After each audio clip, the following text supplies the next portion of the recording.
Okay, magandang araw po muli. Ito na po ang ating week 3 or lesson number 3. Title po natin ay Absolute Value and Integers. After going through this module, you are expected to represent the absolute value on the number line as the distance from a number from 0 and perform fundamental operations on integers. So, yun po ang ating objective ngayon, to represent the absolute value by number line as the distance mula po sa number hanggang sa 0 at perform fundamental operations on, magawa po tayo ng operations on integers. So to understand yung ating pong topic ngayon, gawin po natin itong learning task number 1. Ang sabi po dito, on a separate sheet of paper, illustrate a sea with the following: a crab 5 feet below the sea level, a cliff 3 feet above the sea level, and a flying bird 4 feet above the sea level. Use a vertical number line to help you out in the illustration. So gagawa po tayo ng number line dito.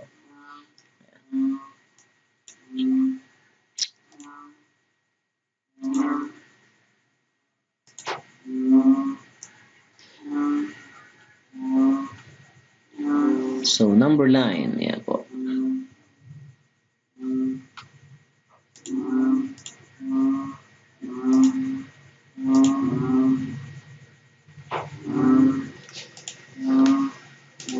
Yan, gagawa po tayo ng number line here. Number line. Yan. So pag sabi natin number line, ito po ay, ito po ay guhit na meron pong mga numbers or integers in it. No? So ito po yung vertical number line. So meron po siyang mga number. 1, 2, 3, 4, 5, 6, 7, 8, 9. So, okay. So, this is an example of a number line. At sa ilalim, gagawin po natin ay gagawa tayo ng dagat. At sa ilalim po ng dagat ay merong crab. Okay, so may crab po doon. Yan, so ito po yung dagat natin. At sa ilalim po ng dagat ay merong crab. So ito po yung crab.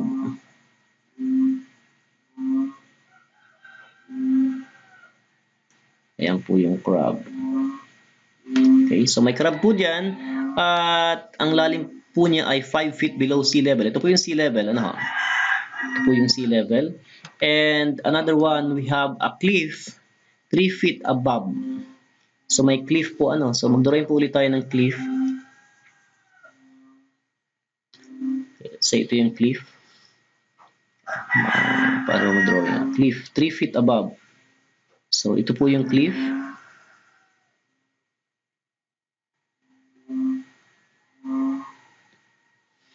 Ayan. Then, brush natin.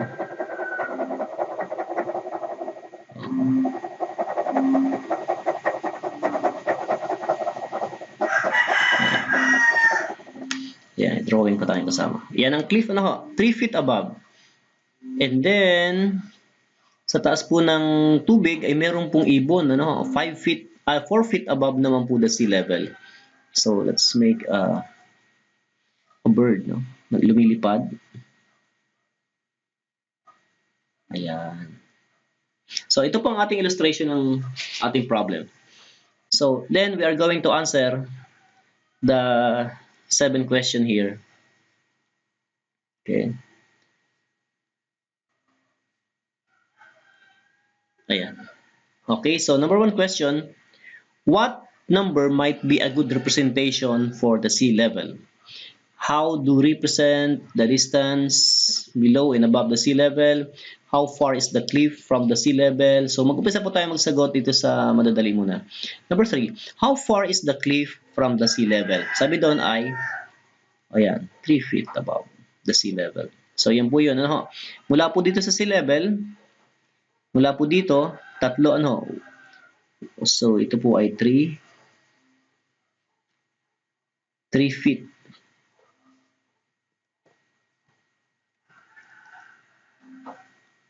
Ayan. Hirap magsulat, no? Ayan, 3 feet. Ito po yung sea level. Ano? Ito yung sea level.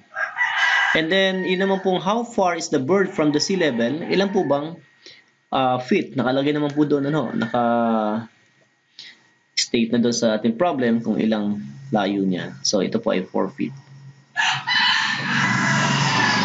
And then, how far is the crab from the sea level? So, bilangin lang po uli natin. Bibilangin lang po uli natin mula sa sea level hanggang doon po sa crab. So, meron po siyang 5 feet. And what is the distance between the cliff and the crab? So, mula naman po sa cliff, mula po dito hanggang dito, ano po kaya ang distance? No? From the cliff down to the crab, ilan po kaya ang distansya? So, magbibilang lang po tayo ng mga gilid-gilid dyan. Ano?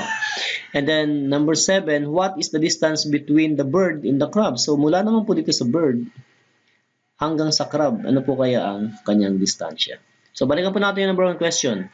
What number might be a good representation of the sea level? Kung ito po ay 5, ito po ay 3, ito po ay 4, ano po kaya ang number na pwede natin i-represent sa sea level? Okay, kayo na po ang bahalang sumagot yan. So, that's very easy. And how do you represent the distance below and above the sea level? So, paano mo na po i-represent itong distansya mula dito sa sea level above and below? Okay?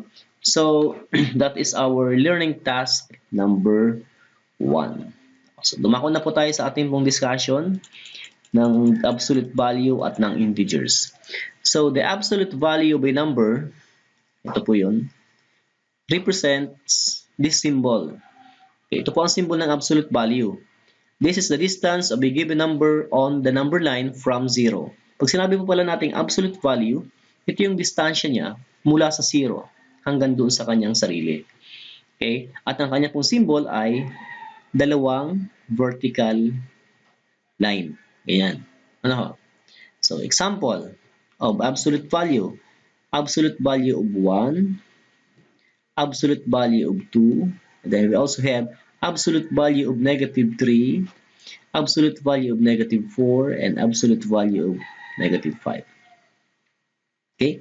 The absolute value of a number disregards the direction from where it lies with respect to 0.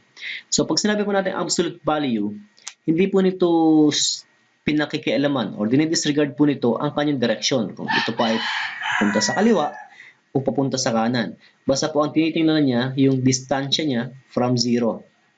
Okay? When we talk of distance, it is always positive kasi wala naman po kasing negative na distance. Ano? The absolute value of example 2, the absolute value of 2 written as this way, ganito po ang pagsulat niyan, absolute value of 2, represent its distance from 0 on the number line. So, halimbawa, ito po yung number line natin. Ano? Pag sinabi po natin number line, ito po yun.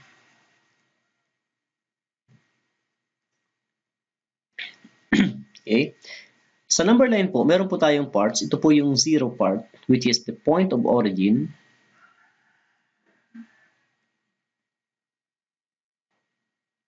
Okay? And then from 0, going to the right, papunta po sa kanan ay positive integers. And papunta naman po sa kaliwa ay negative integers. Pag sinabi po natin integers, ito po yung whole numbers, ano, kasama ang kanyang negative. Ano, so lahat po ng nasa number line ay lahat po yan integers. Ano, lahat po yan integers. Papunta po sa kaliwa, negative. So kung itutuloy po natin ito, sunod po dyan ay negative 3, negative 4, negative 5, and so on. Wala po yung katapusan. Ano? Pag itutuloy po natin papunta sa kaliwa. Pag ito naman po itutuloy natin papunta sa kanan, this will continue going up 9, 10, 11, 12, and so on. So wala po yung hangganan. Okay? So again, going to the right is positive, going to the left is negative. Mula po sa point of origin, which is 0.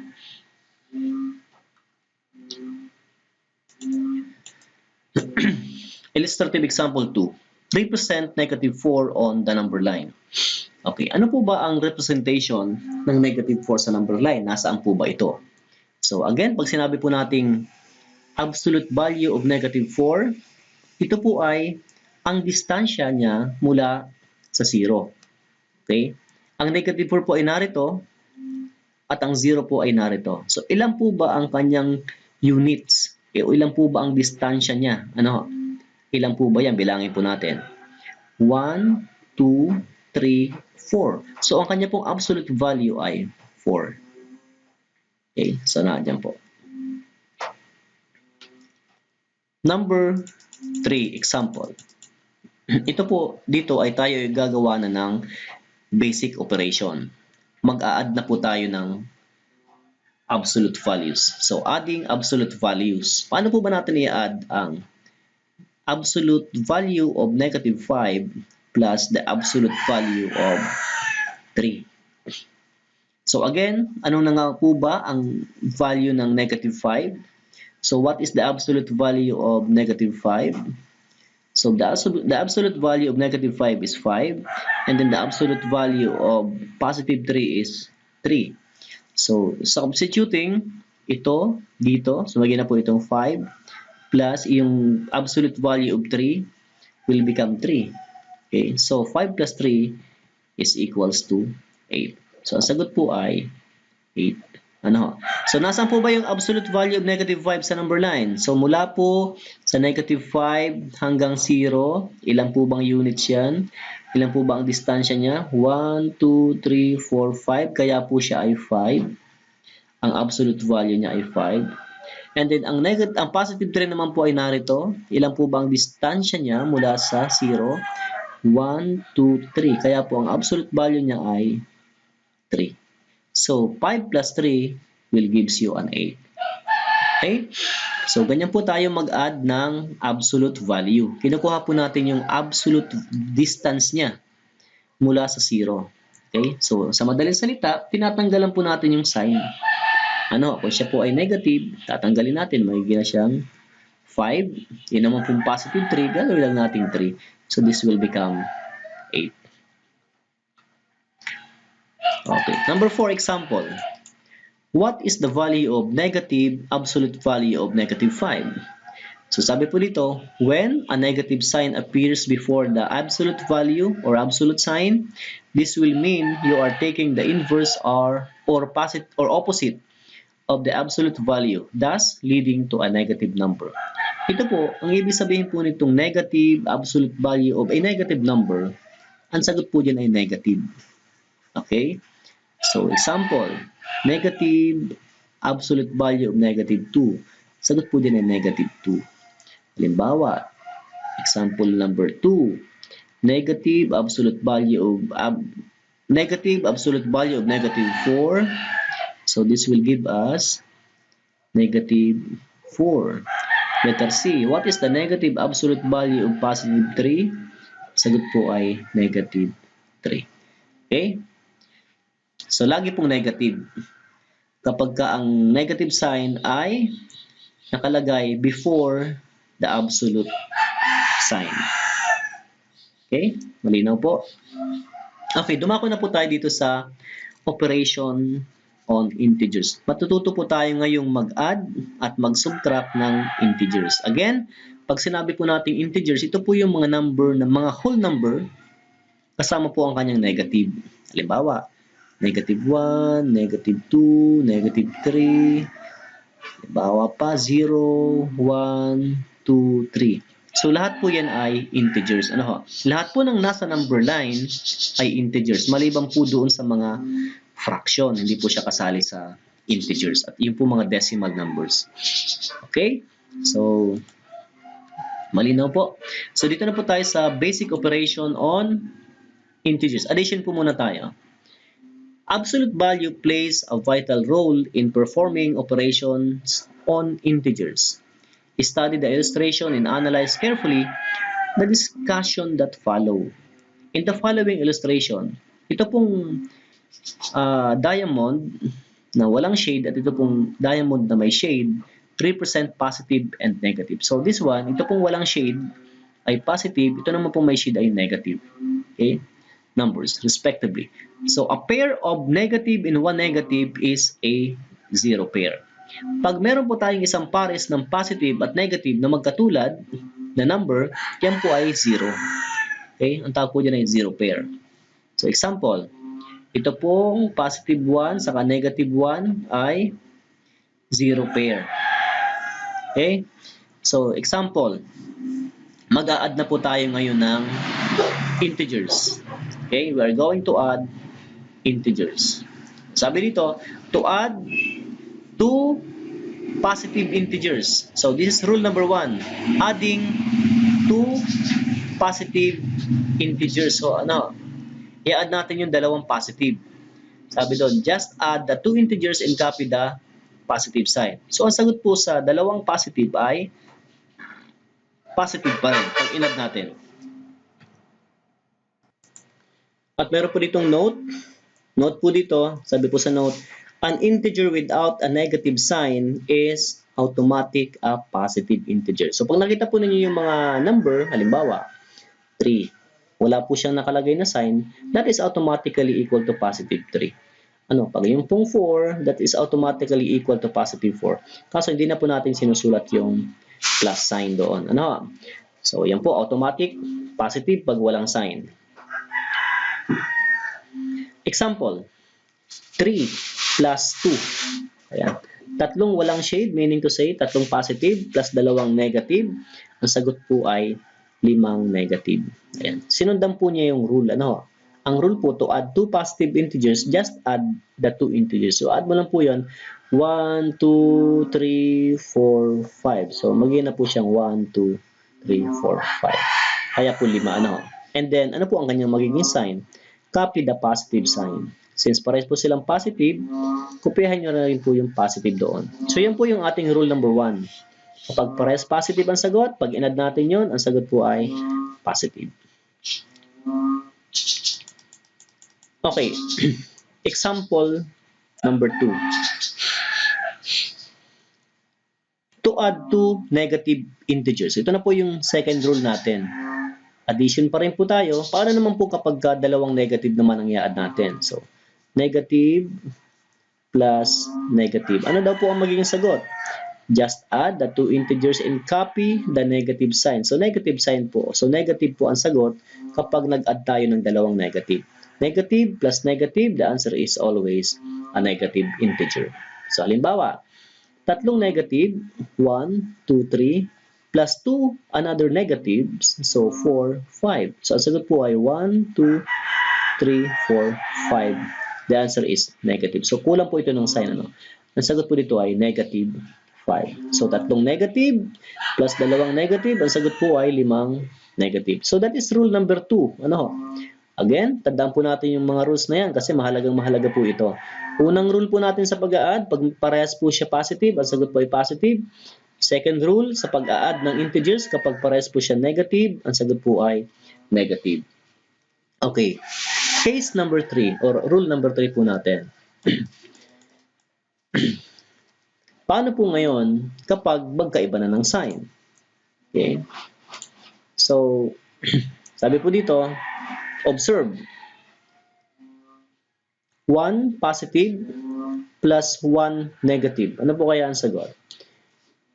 2 positive plus 2 negative. Okay? Ano po kaya ang kanyang sagot? Sabi po dito, when you add the same number of positive and negative numbers, observe that the value will always be 0. So ito po, pag ganito, cancel out na po yan. So ang sagot po dyan ay 0. Para ito po ay 2 positive plus 2 negative, the answer will be 0. Ito po yung tinatawag natin kaninang 0 pair. 0 pair. So pag nag-add tayo ng magkaibang sign, pero magkatulad na number, ang sagot po lagi ay 0. Halimbawa, 3 plus negative 3, this is equal to 0. 2 plus negative 2 will become 0. 1 plus negative 1 is 0. Ang tawag po din ay 0 pair. Next, illustrative example number 3. Ito na po yung pangatlo nating case. Third case. Paano po pag magkaiba ang kanilang sign? Paano po natin yung i-add?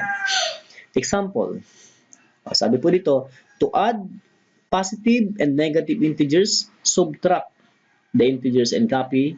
Kulang po. Copy the sign of the biggest number. Iyan na po yung pinakamadaling paliwanag dyan, ano? Para mas madali po ninyo maintindihan. So sa pag-add po ng dalawang magkaibang sign, ay isusubtract po natin yung number. Yung dalawang number. Tapos kukopyahin nyo po yung sign ng pinakamalaking number. So halimbawa po ito. 3, tatlo sila. 1, 2, 3, plus negative 1, negative 2, plus negative 2. So ang gagawin nyo po dyan is, i-subtract nyo po yung dalawang number. So yung 3 minus 2, ang sagot po ay 1. Ano po ba ang sign ng malaking number? Positive. Kaya po ang sagot po dito ay positive 1. Gets po ninyo? Or simply, tulad po ng sinabi natin kayo na sa zero pair, ito pong dalawang ito at saka ito ay 0 na. So cancel na po yan. Matitira po ay isang positive. Kaya sagot po ay isang positive. Okay? Example number 2. Ito po. Tatlong negative plus dalawang positive. So using the zero pair property, so ito pong dalawang ito ay 0 na. Cancel. Kaya matitira po ay isang negative. Kaya sagot po dun ay negative 1. Okay? So, again, 3 plus negative 2. Ang gagawin lang po niyan ay ma-minus nyo po yun. 3 minus 2, ang sagot ay 1. Ano pong sign ang ilalagay dito? Positive ba o negative? Kung alin po ang malaking number, yun po ang gagayahin natin na sign. So, ang sagot po dyan ay positive 1. So, dito naman po, negative 3 plus 2, ma-minus nyo pa rin po yan kasi magkaiba po sila ng sign. So, 3 minus 2, ang sagot po ay 1. Sa second case po natin, sa second example, mas malaki na po yung 3. Kaya ang gagayahin po natin na sign ay yung pong negative kasi malaki po yung 3 kaysa doon sa 2. Kaya po ang sagot ito ay negative 1. Okay, so meron po tayong tatlong case sa pag-add. Ang unang case po natin, balikan po natin yung ating okay, so in addition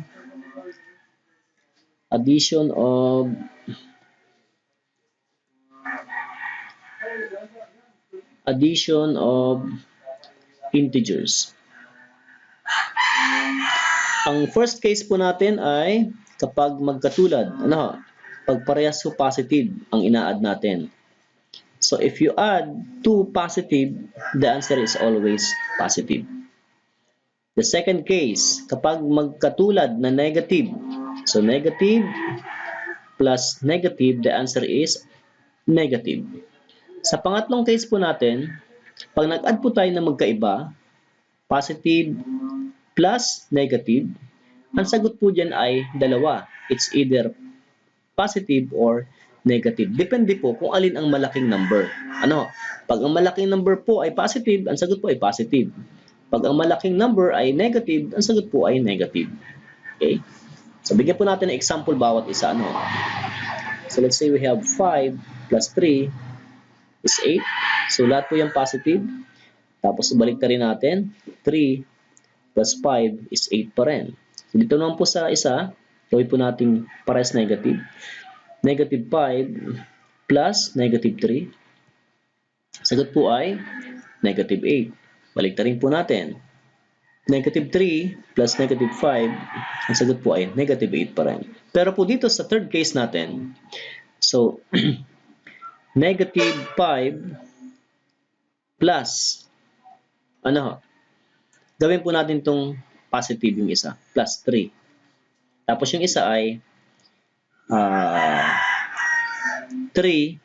plus negative 5. Tingnan po natin ang kaibahan ng sagot nila. So, ang gagawin po natin dito sa third case natin, dito, subtract lang po natin yan kasi magkaiba po sila ng sign. 5 plus 3 is 2. Ano po ba ang sign ng biggest number?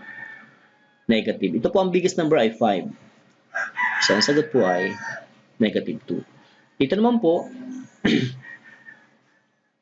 3 plus negative 5. Actually, ito po ay parehas lang ano. So, ito pala, mali ako.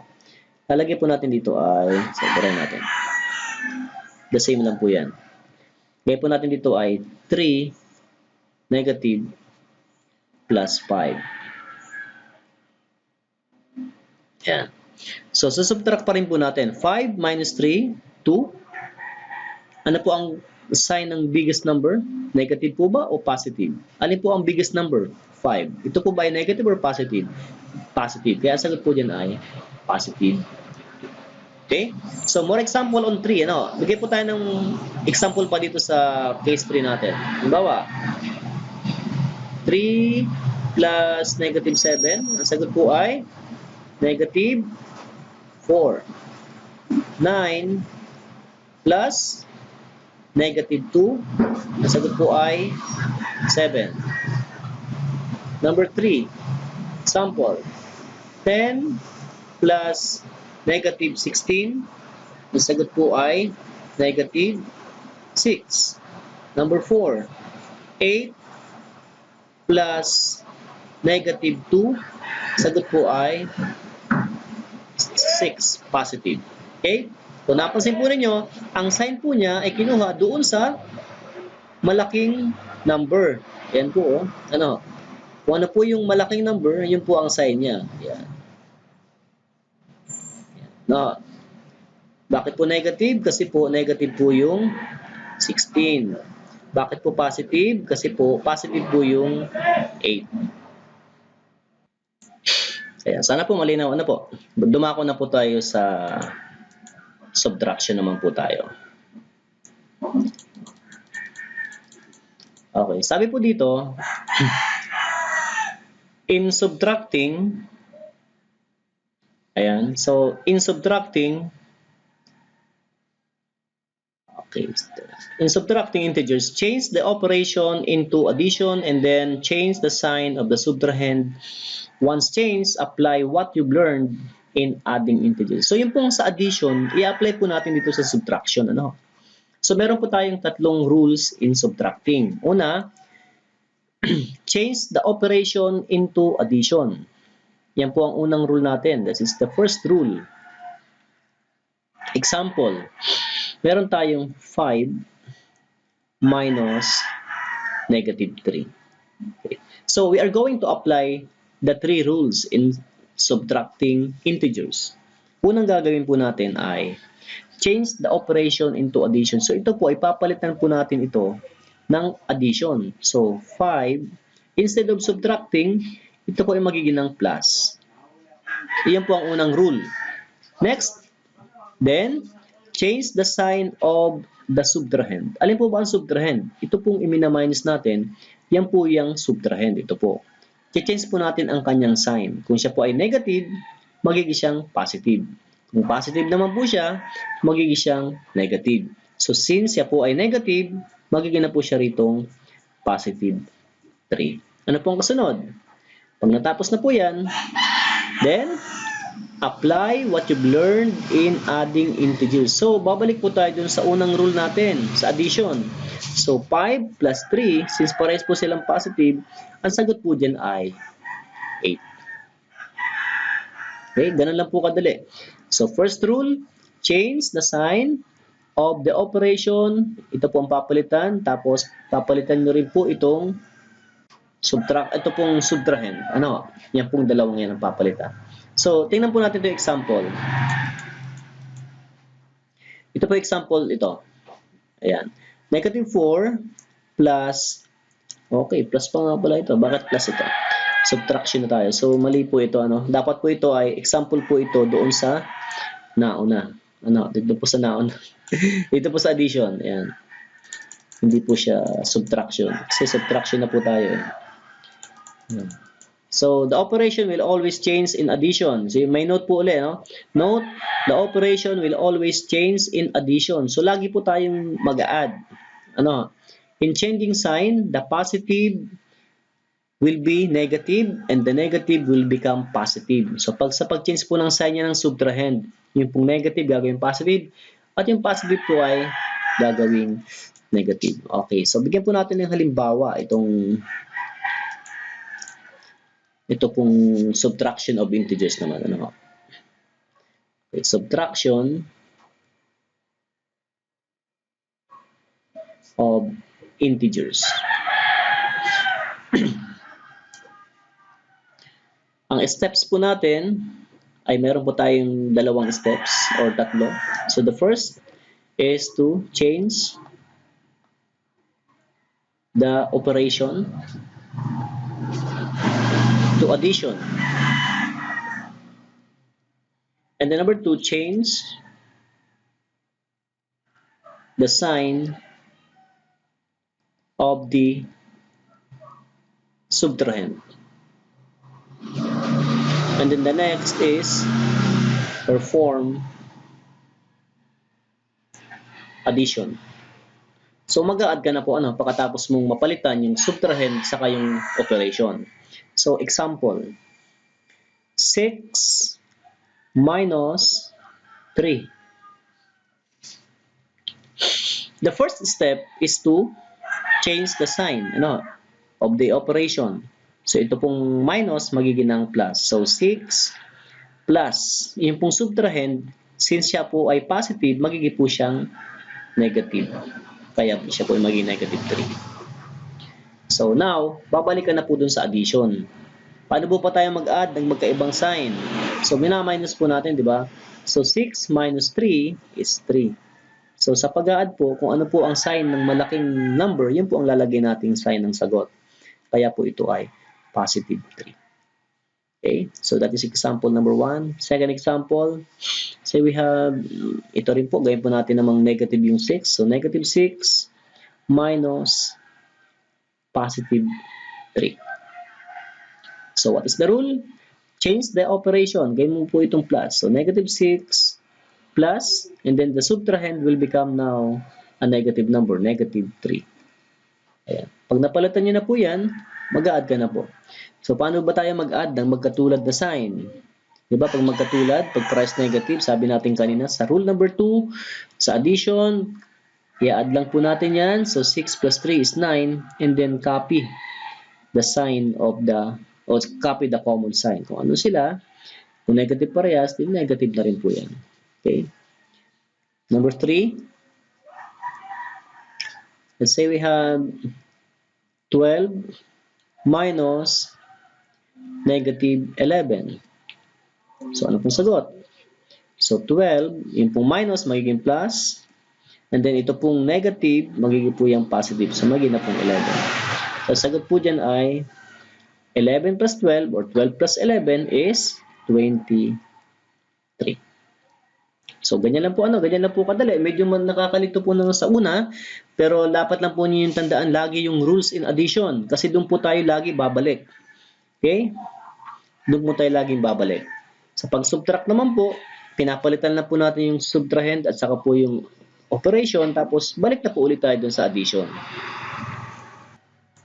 Okay, so yan po kung paano po tayo mag-add at mag-subtract ng integers. So balik na po ulit tayo. So balik po ulit tayo dun sa module.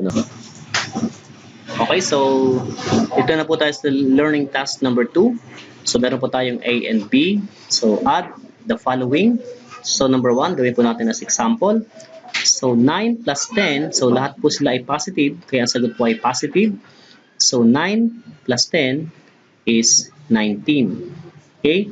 So ito pong number 8 naman, i-try po natin sagutan as example. Negative 8 plus positive 12. So since lang dalawa po ay magkaiba ng sign, kaya isusubtract po natin siya. So 12 minus 8 is 4. And since ang malaki pong number ay positive, kaya ang sagot po ay positive. Okay? So kanina po umaga, sa unang upload ko po, medyo nagkaroon po ako nalito po ako dun sa kung bakit po 10 ang nilagay ko. So thank you po sa nag-comment. Si Mika, Ella Catiprate. Thank you so much. Basta, bakit po yung learning task 2, number 1, po yung sa addition, bakit po 10 yung sagot? Di po ba i-add? So, very good po at nakita ang mali. Ayan. So, thank you so much. So, sagot po dito ay positive 19 or pwede pong 19 na lang. Dito rin po ay positive 4 or just write 4. Okay? So, dito naman po sa subtract the following, sa subtraction naman po, number 1, positive 7 minus positive 4. So, una po natin gagawin ay change po natin ang kanyang operation from minus to plus. Tapos yung subtract po gagawin po natin negative. So, magiging po itong negative 4. So, since magkaiba po sila ng sign, ito po ay positive, ito po ay negative, isusubtract po natin yan. Ano? So, 3. So, 7 minus 4 is 3. Copy the sign of the biggest number, which is positive. Ano po? Ang sign po ng 7 ay positive, kaya sagot po rito ay positive 3. So, ito naman po number 8. Negative 12 minus positive 7. Una pong gagawin ay change the sign of the operation from minus to addition. And then, ito pong subtrahen, gagawin po natin negative. So, magiging po itong negative 7. And then, since parehas po sila ng sign, ito po yung negative 12, ito po yung negative 7, ipa-plus po natin yan. Ano? So, 12 plus 7 is 19. Ano po ang kanyang sign? So, copy lang po yung common nilang dalawa. So, that is negative 19. Next is the problem solving. Okay. Sabi po dito, a mercury thermometer records a temperature of 8 degrees Fahrenheit at 8 a.m. So, at 10 a.m., at 10 a.m., ang kanya pong temperature ay 8. Okay? So, if the temperature drops by 3 degrees Fahrenheit every hour, what will be the temperature by 2 p.m.? So, kapag daw po ang kanyang temperature ay bumababa ng 3 degrees bawat oras, ano na ang kanyang temperature sa pagdating ng 2 p.m. ng the same day? So, ito po ay 10 a.m. So, po niya 11 a.m., 12 a.m., 1 p.m. and then 2 p.m. Ano na po kaya ang kanyang temperature pagdating po ng 2 p.m.? Okay? So, pag 11 a.m., madadagdagan po siya babawas po pala siya ng 3 degrees. So, yan po. Ang 8 po, magiging na lang 5. At pagdating po ng 12 noon, babawas po ulit ng 3, magiging na lang pong 2 degrees Fahrenheit. At pagdating po ng 1, ilan na po kaya? At pagdating po ng 2, ano na po kaya ang kanyang temperature? Okay? Okay, ito po yung ating last na problem. Kate gets into the elevator on the 3rd floor of a shopping mall. So, pumasok po siya nasa 3rd floor po siya, pumasok po siya sa elevator at she goes up 6 floors to reach the food court. So, mula po sa 3rd floor, umakyat siya ng 6 na palapag, papunta po sa food court. And then, after an hour, matapos po isang oras, she went down 2 floors to buy books. Ayan. Patapos po niya kumain sa food court, bumaba po siya ng 2 floor para po bumili ng libro. The question is, at which floor is she now? So, nasa ang floor na po ngayon si Kate? Okay, to illustrate po natin para mas maintindihan. So, ito po yung shopping mall. 1, 2, 3, 4, 5, 6, 7, 8, 9, 10. Okay. Siya po ay nasa 3rd floor. Ito po yung 3rd floor na. 3rd floor. Pumasok po siya sa 3rd floor, sa elevator ng 3rd floor, umakyat po siya ng 6 na palapag, papunta po sa food court. So, 1, 2, 3, 4, 5, 6. So, ito po yung food court. Ito po yung food court. Dito po siya kumain. Tapos, patapos po niya kumain ng isang oras, siya po ay bumaba ng 2 floor. So, bumaba po siya 1, 2. Ito na po siya ngayon. Ang tanong, anong floor po ito? Nasaang floor na po kaya siya ngayon? Ayan. Diyan po siya bumili ng libro. Ito po yung National Bookstore. Ayan. Diyan po siya pumunta. The question is, what floor is this? Okay? So, yan po ang ating dalawang problem solving regarding the operations of integers. So, next time po nating topic, ang ating pong lesson 4. Ayan. Thank you so much for watching. and God bless.